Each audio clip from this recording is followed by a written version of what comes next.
तहरीक इंसाफ के हिमायत याफ्ता आदिल खान बाज़ई ने नून लीग में शमूलियत की तरदीद कर दी है। कहते हैं कि तहरीक इंसाफ की हिमायत से रुकने कौमी असम्बली बना हूँ, सुन्नी इत्तेहाद काउंसिल में वाबस्ती का सर्टिफिकेट जमा करवाया है। नून लीग में शमूलियत की कोई दस्तावेज जमा नहीं करवाई। गुज़श्ता कई माह से मेरी शमूलियत के बारे में गलत खबरें चल रही हैं। कौमी असम्बली की वेबसाइट पर आदिल बाज़ई की पार्टी मुस्लिम लीग नून जाहिर की गई है। तो तहरीक इंसाफ के हिमायत याफ्ता आदिल खान बाज़ई ने नून लीग में शमूलियत की तरदीद कर दी है। वकार सैयद इस वक्त हमारे साथ मौजूद हैं। वकार, क्या डिटेल्स हैं? जी बिल्कुल, इलेक्शन कमीशन और एनए की वेबसाइट में आदिल बाज़ई जो कि पाकिस्तान तहरीक इंसाफ के हिमायत याफ्ता उम्मीदवार थे, उनको मुस्लिम लीग नून का जो है वो रुकन कौमी असम्बली जाहिर किया, जिस पर हमने उनसे रब्ता किया तो उनकी जानिब से मुकम्मल जो है वो इस बात की तरदीद की गई। उनकी जानिब से कहा गया कि मैं तहरीक इंसाफ की हिमायत से रुकन कौमी असम्बली बना हूँ, जबकि मुंतखब होने के बाद सुन्नी इत्तेहाद काउंसिल में वाबस्तगी का सर्टिफिकेट जो है वो भी जमा कराया है, जबकि नून लीग में शमूलियत की कोई दस्तावेज जो है वो मैंने जमा नहीं कराई। मीडिया से गुज़श्ता कई माह से मेरी शमूलियत के बारे में जो है वो गलत खबरें चल रही। मैं तहरीक इंसाफ में था, हूँ और रहूंगा, ये कहा गया उनकी जानिब से। ठीक है वकार, बहुत शुक्रिया आपका। सुप्रीम कोर्ट ने एन ए 97 तांदलेवाला में वोटों की दोबारा गिनती के लिए नून लीग के अली गौहर बलोच की नजरसानी दरखास्त खारिज कर दी है। जस्टिस नईम अख्तर अफगान ने रिमार्क्स दिए। रिटर्निंग ऑफिसर ने इलेक्शन कमीशन को तहरीरी जवाब में कहा कोई दरखास्त नहीं मिली। जस्टिस अमीनुद्दीन ने कहा सुप्रीम कोर्ट का फैसला वाज़ेह है कि दोबारा गिनती की दरखास्त नहीं दी गई थी। इस्लामाबाद हाई कोर्ट का शहीद जुल्फ़िकार अली भुट्टो यूनिवर्सिटी को एमडी कैट का सवालनामा वेबसाइट पर अपलोड करने का हुक्म। अदालत ने शहीद जुल्फ़िकार अली भुट्टो यूनिवर्सिटी के खिलाफ तुलबा की दरखास्तें मंजूर कर ली हैं। जस्टिस अरबाब मोहम्मद ताहिर ने तुलबा की दरखास्तों पर मुख्तसर तहरीरी फैसला जारी किया। यूनिवर्सिटी एमडी कैट के नताइज का ऐलान कल दिन 1 बजे के बाद करे, इस्लामाबाद हाई कोर्ट की जानिब से यह कहा गया है, और तुलबा को नताइज के ऐलान से पहले सवालनामा देखने का वक्त दिया जाए, ये भी हिदायत जारी की गई हैं, जबकि तफसीली वजूहात पर मुश्तमिल फैसला बाद में जारी किया जाएगा। और लेफ्टिनेंट जनरल मोहम्मद अली को सेक्रेटरी दिफा तैनात कर दिया गया है। Lieutenant general Mohammad Ali retirement पर 1 अक्टूबर को ओहदा संभालेंगे। लेफ्टिनेंट जनरल मोहम्मद अली 2 साल 3 माह के लिए ओहदे पर रहेंगे। लेफ्टिनेंट जनरल मोहम्मद अली को 31 दिसंबर 2026 तक सेक्रेटरी दिफा तैनात किया गया है। रवा माली साल पहले 2 माह के दौरान तरसीलात ज़र, बरामदात, दरामदात, बैरूनी सरमायाकारी में इजाफा हुआ है। महंगाई में कमी और रुपये की कदर में इजाफा हुआ है। नॉन टैक्स आमदनी मालियाती खसारे में इजाफा रिकॉर्ड किया गया है, जबकि दस्तावेजात के मुताबिक 2 माह में तरसीलात ज़र 44% इजाफे के साथ $6 अरब के करीब रही हैं। बरामदात में 7.2% और दरामदात में 13.8% का इजाफा रिकॉर्ड किया गया है। करंट अकाउंट खसारे में रवा माली साल के 2 माह में 80.9% की कमी हुई है। महंगाई 23.4% से कम होकर 9.6% पर आ गई है। मुदस्सिर अली राना इस्लामाबाद से हमारे साथ मौजूद हैं। मुदस्सिर, इन दस्तावेजात में मजीद क्या कुछ है? जी, वजारत खजाना की जानिब से रवा माली साल जुलाई और अगस्त के लिए जो इकनॉमिक आउटलुक रिपोर्ट जारी की गई है, उसमें बताया गया है कि जो अहम मुआशी इशारिये हैं उसमें बेहतरी नज़र आ रही है। जैसा कि तरसीलात ज़र में गुज़श्ता माली साल की निस्बत तकरीबन 44% का इजाफा हुआ है।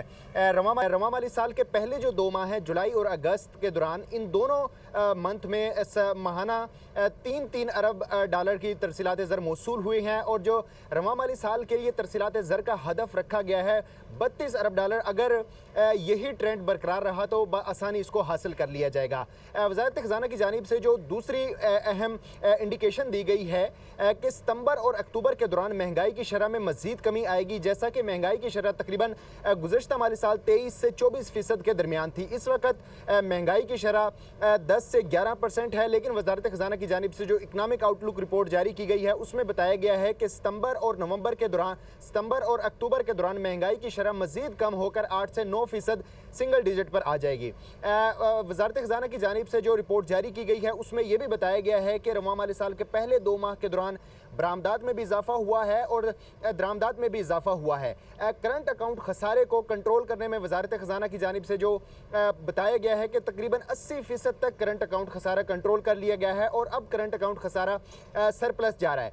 करंट अकाउंट खसारा जो सरप्लस जा रहा है, इसकी 2 बुनियादी वजूहात हैं कि एक तो रेमिटेंसेस में इजाफा हो रहा है, दूसरा बरामदात में जो इजाफा हुआ है, इसकी वजह से करंट अकाउंट खसारा कंट्रोल हुआ है।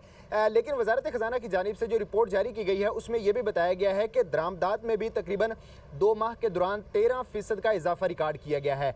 दूसरा जो अहम तशवीशनाक बात वजारत खजाना की रिपोर्ट में बताई गई है कि रवा माली साल के पहले 2 माह जो जुलाई और अगस्त हैं, इसमें मालियाती खसारा में तकरीबन 72% तक इजाफा हुआ है। गुज़श्ता माली साल का जो पहले 2 माह थे उसमें मालियाती खसारे में इजाफा हुआ है, ये तशवीशनाक बात है। बहुत शुक्रिया मुदस्सिर आपका। आगे बढ़ते हैं। वज़ीर आला मरियम नवाज का पंजाब भर में स्कूल बिल्डिंग्स की चेकिंग का हुक्म, मखदूश और खस्ताहाल इमारतों में बने स्कूल सील करने की हिदायत। वज़ीर आला पंजाब मरियम नवाज ने कहा कि चीज़ों को बेहतर करने के लिए सख्त रवैया अपनाना पड़ता है। पुलिस को अवाम में रिलीफ और मुजरिमान में खौफ का एहसास पैदा करना चाहिए। वज़ीर आला मरियम नवाज की मुजफ्फरगढ़ के डिप्टी कमिश्नर ऑफिस में अरकान असम्बली से मुलाकात। अरकान असम्बली ने अवामी मसाइल के हल के लिए तजावीज़ और सिफारिशात पेश की। वज़ीर आला का मुजफ्फरगढ़ के मरकजी रोड्स की तामीर और मुरम्मत और बहाली यकीनी बनाने का हुक्म। मरियम नवाज का मुजफ्फरगढ़ में तजावुज़ात के खात्मे के लिए फौरी मुहिम शुरू करने का हुक्म। वज़ीर आला सिंध की सदारत में मलीर एक्सप्रेस वे से मुतल्लिक इजलास, मलीर एक्सप्रेस वे के काम की पेशरफ्त का जायजा। वज़ीर आला सिंध ने कहा कयूमाबाद ता काठौर 50 किलोमीटर तवील मलीर एक्सप्रेस वे पर आसान और महफूज सफ़र मुमकिन होगा। वज़ीर आला सिंध ने जाम सादिक पुल पर कनेक्टिविटी के काम को तेज़ करने की हिदायत करते हुए कहा मलीर एक्सप्रेस वे के शाह फैसल इंटरचेंज का काम 1 हफ्ते में मुकम्मल किया जाए। सीनियर वज़ीर सिंध शर्जील मेमन की ज़ेर सदारत इंसदाद मुनशियात हाई पावर्ड कमेटी का दूसरा इजलास हुआ। तमाम सूबों और विफाक में मुनशियात से मुतल्लिक इंटेलिजेंस शेयरिंग और कोऑर्डिनेशन बढ़ाने के लिए फ्यूजन सेंटर की तश्कील का फैसला किया गया है। इंसदाद मुनशियात हाई पावर्ड कमेटी का इजलास हर 15 रोज़ में बुलाने की हिदायत। मुनशियात के आदी अफराद की बहाली के मराकज़ के लिए महकमा सेहत से मदद लेने का फैसला। शर्जील इनाम मेमन ने कहा विफाक से बात की जाएगी, हर सूबे और विफाक में फ्यूजन सेंटर बनना चाहिए। UNODC की जानिब से इंसदाद मुनशियात के लिए हुकूमत सिंध की हर मुमकिन मदद की यकीन दहानी।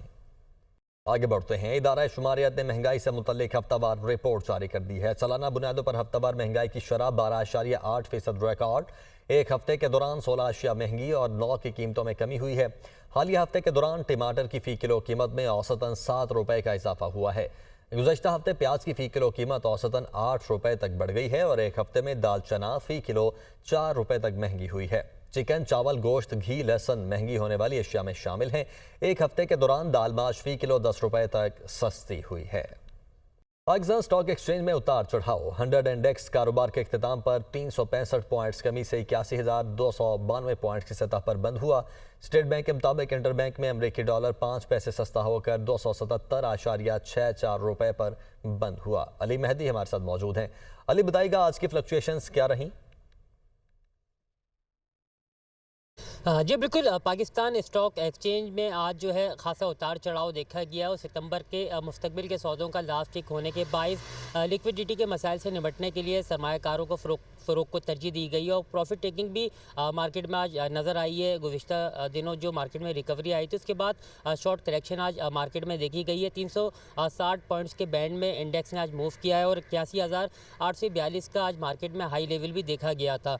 ताहम प्रॉफिट टेकिंग के बायस मार्केट जो है नेगेटिव जोन में रही है और क्लोजिंग भी जो है 365 पॉइंट्स की कमी से 81,292 पॉइंट्स की सतह पे हुई है।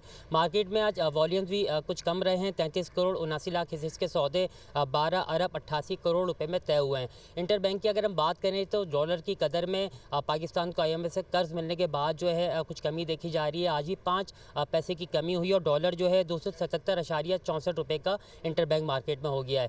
अगर हम बात करें गोल्ड की तो आलमी और लोकल मार्केट में सोने की कीमत में आज कमी देखी गई है। इंटरनेशनल मार्केट में $2 की कमी से $2663 फी औंस सोने की कीमत हो गई है। इसी तरह फ़ी तोला सोने की कीमत मुल्की सराफा मार्केटों में 300 रुपये कमी से 2,76,700 रुपये हो गई है। जी ठीक है, बहुत शुक्रिया आपका। पाकिस्तान केबल ऑपरेटर एसोसिएशन के चेयरमैन खालिद आराई और सदर इखलाक अहमद का स्कॉटलैंड का दौरा, सिफारती, सियासी और समाजी शख्सियात से मुलाकातें की। पाकिस्तान केबल ऑपरेटर एसोसिएशन के चेयरमैन खालिद आराई और सदर इखलाक अहमद ने पाकिस्तान के कौंसल जनरल समर जावेद से मुलाकात की। इससे पहले खालिद आराई ने वफ्द की सूरत में लेबर पार्टी के काउंसलर साकिब आमिर से ग्लासगो सिटी चैम्बर में मुलाकात की। वफ्द में इखलाक अहमद, अमीर अली चांडियो और सीनियर एंकर पर्सन बुलंद इकबाल भी मौजूद थे। खालिद आराई ने सिटी चैम्बर की इमारत की तारीफ की और इस ख्वाहिश का इजहार किया कि कराची की बल्दिया उज़्मा की इमारत की हिफाजत भी ऐसे ही की जाए। स्कॉटलैंड में मारूफ प्रोमोटर फैसल गोशी ने वफ्द के एजाज़ में पुरतकल्लुफ़ ज़ुहराने का एहतमाम किया।